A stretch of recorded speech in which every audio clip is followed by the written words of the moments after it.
ukitaka kuongeza wigo lazima ukubali kufanya kazi na watu wengine.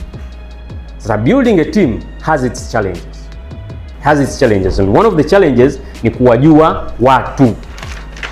Kuwajua nini? Watu. Kama hujui interpersonal skills, hujui persona za watu, itakula kwako. Kuna watu ambao ni introverts, kuna wengine ni extroverts. Kuna watu wanaitwa sanguine. Sanguine akifika sehemu lazima ijulikane kwamba amefika.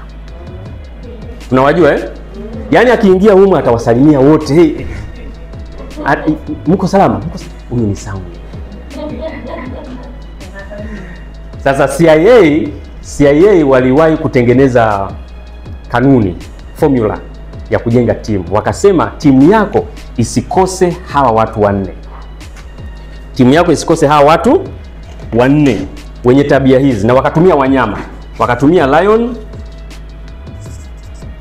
wakatumia cheetah, fox pamoja na bear. Tunawajua hawa wanyama Wakasema hivi, kwenye timu yako lazima uwe na lion au wewe uwe lion.